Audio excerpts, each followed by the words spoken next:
it's Michelle from the Lunchbox, and we are here at IFF at the Metro Toronto Convention Centre. So let's take a look around.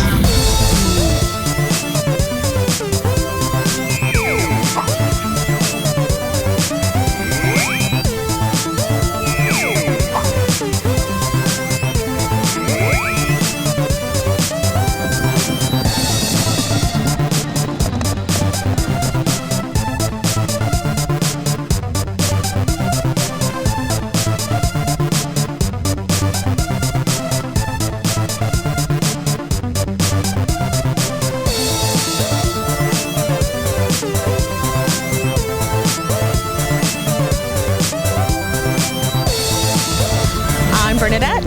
And I'm Kelsey. And do you guys go to a lot of conventions?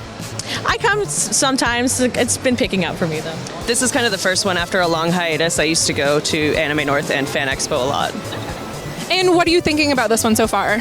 I actually really like it. I didn't know what to expect from it because I kind of just dropped in here. I wasn't planning to come to here until last night, and then no, for real. But I've been really enjoying it. There's lots to see. It's been pulling at my wallet a lot, so I'm glad I brought my credit card. Most of the same. I actually kind of like how chill it is right now, so before it gets too crazy, it's almost on par with Fan Expo, I'd say, for like the awesome artists and everything that are around, but I'm enjoying the lack of people. Definitely. It is pouring rain outside, so I think that's definitely affected the amount of people here for our favor, I would say. Yeah, so. Yeah. You don't have to fight your way through. You're not elbowing people. Sorry, excuse me. Oh, sorry, I didn't mean to step on you, you know? And you can actually just chill out in front of different vendors and just enjoy what they're looking at rather than feel like you're being pushed along. So it's great, yeah. Well, thank you guys so much. I hope you enjoy the rest of the convention. Nathan is here doing some spray paint art. So just quick questions for you. What kind of got you into spray paint art? Actually, I saw it done about 8 years ago now down south, and I just loved it, so I taught myself, and now I do 50 shows a year across North America. That's amazing. So we see here you have a lot of kind of like nerd culture things. Are you really into that yourself? Yeah, definitely. I was a huge geek before I ever got into the painting side of it, and then I started doing cons, and people started asking for it, so I just expanded what I could do. That's awesome. And then how long approximately does it take to make your art? It takes about 3 minutes to do pretty much anything, and I take requests from people and do whatever they ask. Awesome. Okay, well, we'll let you do some art.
with John from Chop Shop Goods. So how's your day going so far? Excellent. You know what? Really excited to be here. It's first year for IFF to show up, so we're kind of just jumping into it, checking it out, and having a great time. Nice. And what type of stuff did you bring with you today? So what we do, we specialize in custom printed goods. So what we do is we offer a lot of our designs here, where you can pick any t-shirt color that we have, any ink color, and we make it here on site. So we have about 300 designs to run through, and it lets you kind of make it your own. And we make it all here. It's kind of all of our own personal designs, and where we share our own fandom of all the things we grew up loving. And how long does it take to make a shirt approximately? Generally pretty quick. It's usually about 15-20 minutes from the minute you order, and then we kind of put it through the process of cutting film, printing it out, and we set it up for you, and it's good to go. This might be a tough question, but what is your favorite one that you guys do? For me, I grew up as a giant JRPG kid, so anything Final Fantasy related, that's probably my favorite. Hence, I'm wearing something from us right now, and yeah, that's where my heart lies.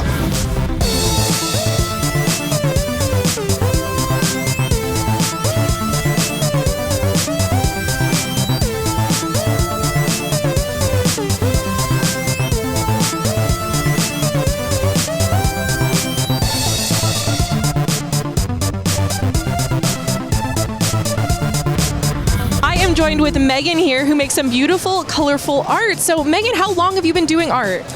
So art, I'm that kid that was all their life. As far as shows and stuff and doing this kind of art, it's probably more like 4 or 5 years now.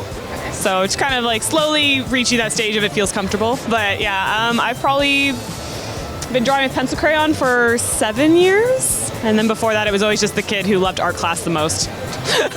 And of course, a lot of your stuff is nerdy geek culture. Are you really into that yourself? Oh, absolutely. Yeah, I was definitely grew up on Nintendo. Fell in love with anime quite young when no one knew what it was. Was kind of excited to see that like pop culture took off. So like suddenly the nerd culture is like kind of cool, which was interesting because I definitely started when it was very uncool. That's when you find the best friends, the ones that are like so true, awkward and weird with you. Amazing. And then honestly, the reason we wanted to stop here is your art is so colorful. It's so eye-catching. What kind of inspires that artistic flair? I don't entirely know. It kind of came out of nowhere, which sounds really weird, but I will say, I mean, I'm definitely that kid who's always liked rainbows and bright, shiny objects, kind of like a magpie.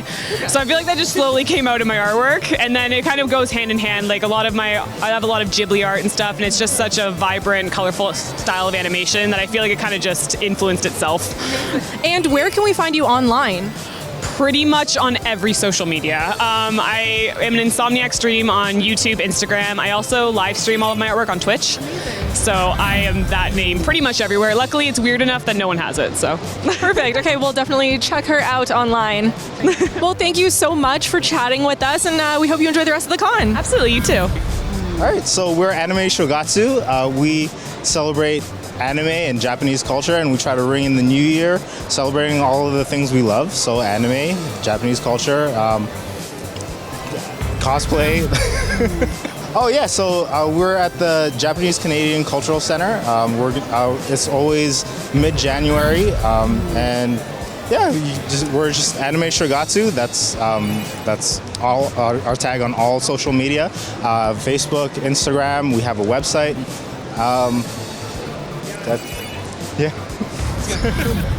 And that's it for our time here at IFF. Definitely check us out at all our social medias down below.